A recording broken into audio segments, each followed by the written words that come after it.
igatahes tundub, et Viikiose põhikool on väga tubli ettevalmistuse läbi teinud ja nende tehnika siitpoolt vaadates on ka üsna selline kena.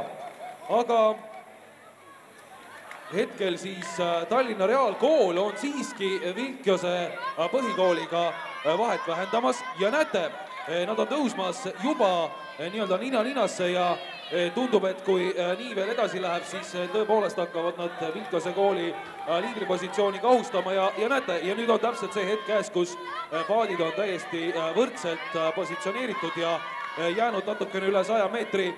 On näha, et Tallinna Reaalkool suudab lõpus tõusvalt tõmmata ja ei ole tempos mitte grammigi alla andnud ja on hetkel asunud Viikiose ees liidriks. 50 meetrit on jäänud sõita, Reaalkool on endiselt liider, aga Viikiose kool ei anna alla ja on nüüd omakorda tõusnud lõpu eel liidriks ja väga põnev võistlus on siit 1.55,0 mõlemale võistkonnale ja hetkel siis esimene koht on jagamisel. Kolmas positsioon Jüri gümnaasiumile 1.57,5 ja Reiniku koolile neljas koht 1.58,5, aga nüüd on ilmselt tulemas ka ümbersõit, sest et me ei saa leppida sellega, et üks koht jääb ühes tulises finaalsõidus jagamisele, mis tähendab ümbersõitu.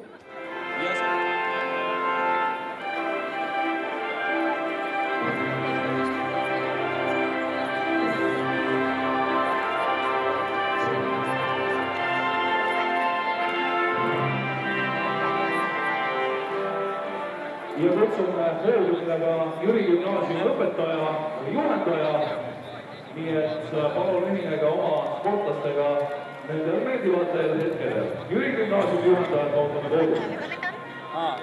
See on õpetaja. Palju on? Väga tublist tüdrukut. Koolile. Ja see on koolile, kes selle vastu võtab. Ja nüüd on kurioosne olukord, kus antakse välja vaid järele jäänud kuldmedal, sest et hõbemedalit võrdse tulemuse puhul me ei väljasta ja esimene koht vaid siis Tallinna Reaalkool ja Viikiose põhikool Leidust. So there will be only gold medal available.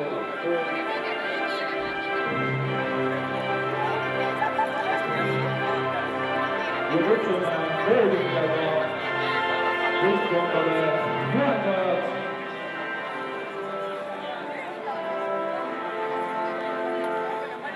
Ja Leeduvaldade juhendaja õpetaja jõudis ka just ega tea kindlud, kes see kool on. Kutsept 2 on traditsiooniliselt pannud välja kõige aktiivsemale ja edukale.